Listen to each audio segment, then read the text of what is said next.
over to you again. Okay. I think we can see the slides down the side, but Really evident today.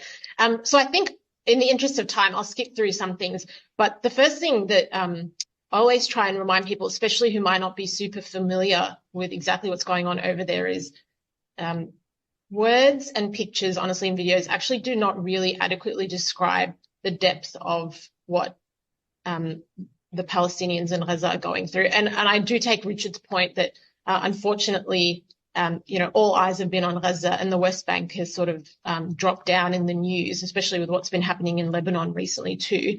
And the devastating news that comes out of West Bank all the time is sort of glossed over. But I really do believe that the people and their resilience and their steadfastness, it really comes from their strong connection to faith, which people might not really realize. But they've also lived under occupation for so long that it's been ingrained in them that, there's no other way other than just to survive and to live life. I think I mentioned this a little bit. The only extra thing I really wanted to mention, and people can connect the dots if they want to. But, there was a group of healthcare workers from America that came together, had written an open letter to Biden about their experience, and then published an opinion essay in the New York Times about what they saw during their medical mission time in Gaza. And one of the most horrific things, which people have probably seen some of the evidence of online, was the admission that there were children that they'd seen that would have sniper shots to the head, which is an ongoing issue that's being witnessed. And coincidentally, a week after that, 7 or 8 international organizations were banned by Israel or by COGAT, which, Richard, I think is the coordination of occupied territories and government or something. I always have to look up the acronym.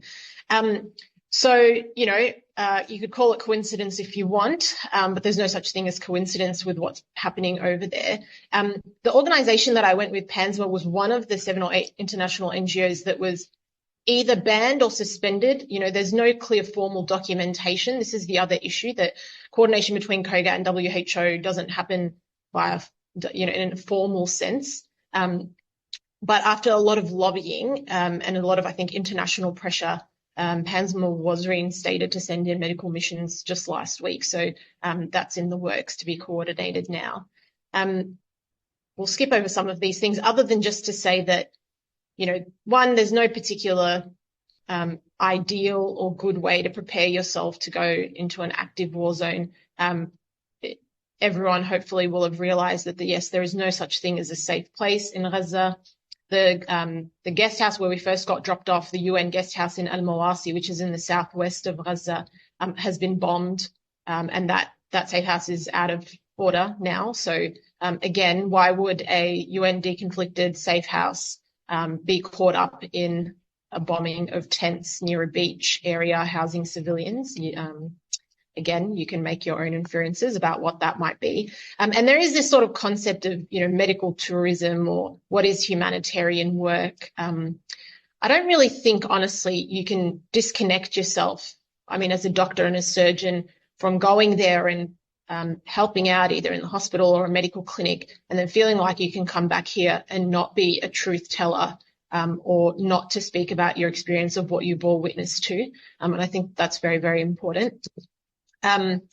Richard mentioned something about the tourism, and it's exactly the same thing with the medical teams going in now. You treat it as a tourist. So it used to be that when we entered in mid-June, you could take 2 suitcases. Now it's down to 1 suitcase. You're given a list of things that you can't take in, which includes no medical supplies, medications only for personal use, limited amount of cash and food. And the way that you sort of end up traveling is you go from Amman, which is the capital of Jordan, you go down to the border between Jordan and Israel. You spend a few hours probably waiting on the Israeli side of security to, be re-cleared for the nth time. You get put on a bus, 3-hour direct bus to Kerem Shalom, which is the trade route crossing. You've got police escort, and then you get divvied up into the UN armored convoy vehicles, which again, this is all new for me too, but being in a convoy where you've got padding on the inside of a van, or you're in a 4-wheel drive with bulletproof glass, and the 3 other UN workers are wearing hard helmets and bulletproof vests, was definitely a new experience. And I'll play a video, which even till now, I think that this barely captures the levels of destruction, that you would see, meters high piles of rubbish. This is back in June, going down Salah ad-Din Road, one of the two main roads in Gaza. And I think a lot about, we've got a strong link to our identity with the land, or what is home. It's the land where you grew up, but it's all these places, seeing your primary school, your high school, your university, the hospital where you might have studied and trained, your own home, your family's homes, all be blown up to smithereens. And I think that that's, like that link to who you are as a person, has been destroyed. This video here, I was just trying to capture a little bit about all of the aid and supplies that's just sitting at that border crossing when we went through, and it's difficult sometimes to be able to capture the magnitude of what's all just sitting there. We'll skip through this. This video was just to highlight, this is in Al-Mawasi, so there's like thousands more displaced people living here in tents now. When we say tents, we also mean just any sort of covering that people might have put together to form a structure, which is not waterproof. So currently now with winter season upon them and the rain, people are just getting flooded out of their homes. The sound of drones is pretty much 24/7. Gaza has been besieged for 17 or 18 years now, which means they haven't ever had access to the amount of, normal food and supplies going in and out, but also power and electricity. So when we got picked up after sunset and driven to the hospital, the only light that they can sort of generate is from solar energy or solar panels that have captured energy throughout the day. And so normally if you're driving around tonight, it's pretty dark. The other thing to mention is that they use, there's not many cars that are driving around, but they're basically running off mostly vegetable oil and a little bit of petrol, because petrol and fuel is considered a dual use item. So, it could go to people who Israel doesn't want it to get into the hands of others. And so it's not allowed in. So again, that was, who would think that cars would be running off vegetable oil and a little bit of petrol or fuel. The hospital that our team got sent to was the Shuhada al-Aqsa Hospital, which is in an area called Deir al-Balah. This was technically a designated safer area throughout the last 13 months. The hospital was evacuated back in January when the army had encroached upon it. So it was about 400 or 500 meters away, and a lot of people left because they'd seen what had happened in the 3 to 4 months prior to that, with all of the other major hospitals either being bombed or attacked or, surrounded by the military. This particular hospital, up until then, had mostly been spared from direct attacks. Since I've left, it's been bombed 9 times. So we've all seen the images of the tents in the courtyards of Al-Aqsa Hospital. We've seen images of the 19-year-old Shaban that was a patient from a previous bombing that he'd survived, with his IV still attached to the pole and burning to death in his tent. This is normally a small hospital that used to be predominantly for obstetrics and gynecology. They had to make it into a more formal trauma hospital to be able to provide a service for central Gaza. So it sits just south of Gaza City. And the blue line that's on this slide here is the military corridor, and it's Zerim, that the Israeli military have put up to divide the north and the south. Again, I think we're up to day 50 or 51 of total besiegement of North Gaza. So, no medical aid, no supplies, no medical teams are going in and out. I think one UN convoy vehicle has been allowed in, maybe one ambulance has been allowed in. One truck maybe of food was allowed in to be given into a refugee shelter or a school that was turned into a refugee shelter, and then that area was bombed afterwards as well. When I was there, a capacity hospital of maybe 150 to 180 beds, had over 600 or 700 patients, thousands of displaced people living in every inch or corridor of the hospital. I'll move on from this. Some of the operations, sorry, I probably should have given a warning that there'll be a few images that might be traumatizing to people. lots and lots of emergency work. I mean, a lot of it from consequences of either bombings or shrapnel injuries, trauma, burns, gunshot wounds. It was exceptionally hot when we were there in the middle of summer, so there's no good ventilation. You're operating with flies landing on your wounds, infection rates of, almost 100%. And there would be some other types of emergencies sometimes that we would see from here, so people coming in with appendicitis or bowel obstructions or, cancer operations that still needed to be done. I mean, that's also one thing that sometimes doesn't get focused on. So not only just from all these emergency operations, but anyone with a chronic disease, people with heart disease, kidney failure, there's no medications for diabetics or people with thyroid issues. Cancer patients are not getting any care. They're not even being approved to get medically evacuated. So, the disparity of care that's being able to be provided is profound. And I think it goes without saying that if you ask any international worker who's been there, anyone who's got eyes and a brain will be able to determine that, it's impossible that the level of destruction that you can see could be put under the category of self-defense. I mean, this is a picture from one of the roads in between the hospital and the sea, and that's sewage water that's overflown onto the roads. There's plenty of roads that are like this.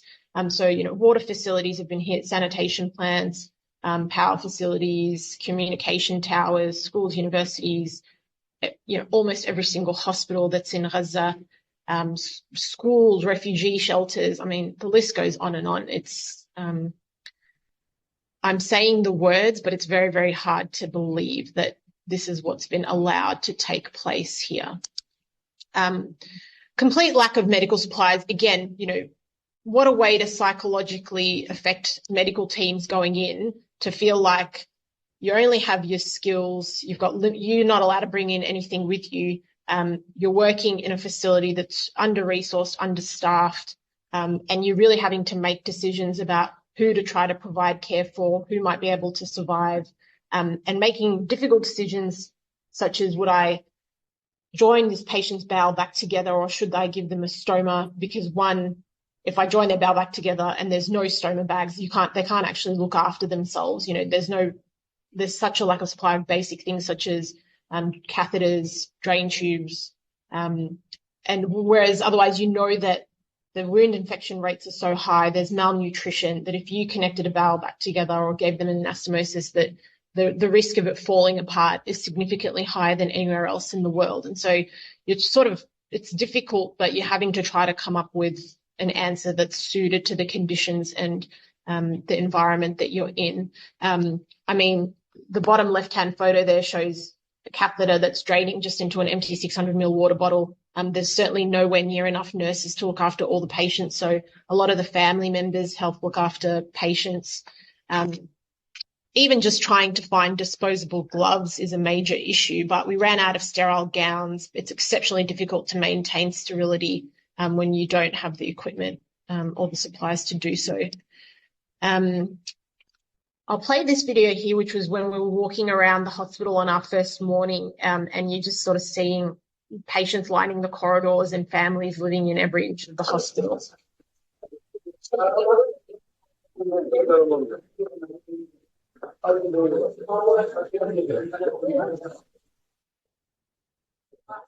this was on one of the floors walking towards the ICU. And I mean, again, trying to picture that those people that are sleeping on a mattress on the floor, that family and their belongings just exist in that space. There's a couple of plastic bags of clothes or their own belongings, and that's where they've been displaced. How many times? Could be 4, 5, 6, 7 times. This is just an overall snapshot again of the levels of parts of the hospital. So there's an area called the barracks. It's got sort of an overflow of patients. It's just basically one big shed. There's no ventilation. There was like one sink to wash your hands. There's no real privacy. This top left-hand photo just shows, again, the collection of belongings to a patient and their family. They've got their clothes that they've been able to try to wash just hanging up above that mattress on the bed. The you know, I don't even know how to describe the resilience, the courage, the strength, the bravery of the people who stay in the hospitals and try to provide medical care to their community.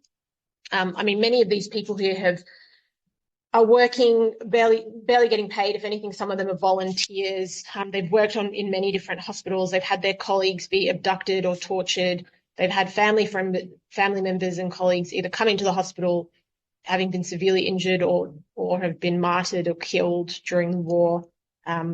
They've been besieged in a Shifa hospital for 37 days, running out of food and drinking from IV fluid bottles, like, again, scenes that seem unbelievable, but are common. Every single person on this slide would tell you the most horrific things that they've been subjected to. When the emergency department is overflowing, especially if there's sort of a mass casualty, there's literally no room to maneuver. You're often treating patients on the floor. It's very, very difficult to think in a chaotic environment like that. And it's also very difficult to have processes in place to be able to appropriately triage or treat people. And more often than not, the power and electricity would cut out in the hospital because, again, they're running on backup generators. The parts that they need to be able to fix the main generators are not allowed in. So, I think the WHO has tried to help coordinate getting the parts in, and it's been refused because, again, they're dual-use items. I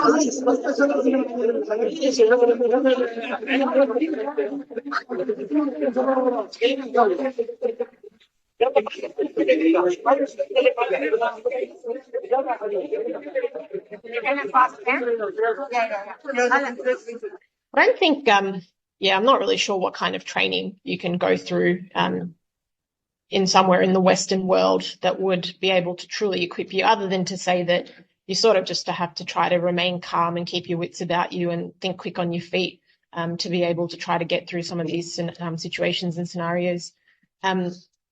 I won't play the video, but, these are some of my junior doctors that were part of the general surgical team who may be only 1 or 2 years out from having finished medical school, and they'd be running the traumas and the resuscitations down in the emergency department. There's no paper in Gaza, so, you'll just see little scrap pieces of paper being reused over and over again. Documentation is hard to keep track of. There's no easy way to even track where your patients will be throughout the hospital. This is the X-ray machine that's used by some of the surgeons in theatre, and when this breaks, the orthopedic surgeons who have to do a lot of work from all of the injuries that happen from trauma can't operate on these patients, and there could be a backup of 40 to 60 or even 70 patients at any one time. And we were lucky that the mechatronics engineer Khaled from Sydney was able to come in with us on that mission the week after I entered. And so he worked with the local engineers to help fix this II machine, this X-ray machine. And, the celebration that happened when they got that machine up and running again was like it was Christmas. As you can imagine, medical education has been decimated like all other forms of education throughout Gaza. There is an initiative that's come out of Europe and the UK called PalMed, trying to be able to provide some medical education for the students there, which is happening online. So if anyone was interested or had some basic sciences skill set, they could go to palmedacademy.com and be able to register either to try to help give classes or tutorials, or at least prepare some of the material or syllabus. I did have the honour of sitting down and doing some trauma education sessions with some of the medical students there. And I think for them, especially the females, maybe more so than males, it was very nice for them to see, physical representation of someone who looked like them, who was Palestinian, that had been trained elsewhere, and finished their surgical training. Sort of, I like to think of it as a physical manifestation of, hope. We spent so much time with some of the children who'd always come up and greet us, and, their smiles every single day would sort of be enough to help you get through any of the disasters that you'd see. If anyone knows a Palestinian, you'll know that they're very, very generous, especially with their food. That's how they show their love. So even the young kids, let alone anyone else, the workers or family friends who knew I was there, would want to come and give you food. you know, they give well and truly above their own means. So people who hadn't had meat or chicken would come and offer it to you and cook it for you when, you know, they know that you've come from outside to come in and help. And even that to us is, you know, to try to understand how they might be able to give us something that they've been deprived of for over 9 months. There are no real words to sort of describe that. I'll skip over part of their life, other than I think hopefully some people are aware that, you know, the difficulties of even just trying to have communication, to be able to charge phones, the marketplaces have all just, you know, a chaotic environment now. Even just cooking, they've had to revert to either the mud ovens or using things that we definitely have not had to use in our lifetimes. And these are just some photos of, you know, some of the displaced people living throughout the hospital. The left-hand photo at the bottom of the stairs of where our accommodation was in the hospital, families would come and line up to basically be able to get their 1 bottle of baby formula or feed for the month that they'd been allocated. And there was constantly this line of people trying to get more food because, again, there's such severe rates of malnutrition. At the moment, there's no real food getting in, so bread and flour is extremely hard to come by. There's no coffee, there's no fresh fruit, meat is, you know, almost inaccessible. The final goodbyes were definitely very, very hard. Pictured here in the bottom left is me with one of my 17-year-old patients, Muhammad, who's had his right arm auto-amputated by a shrapnel injury. He's had multiple abdominal operations and his right leg is pretty mangled, and he's been waiting to try to be medically evacuated for the last 4 months. This bottom photo is of my 14-year-old patient, Muhammad, who has had, again, multiple abdominal surgeries. He's got 2 stoma bags. He'd had a right leg cast for over 6 weeks. He's very tall and very, very thin.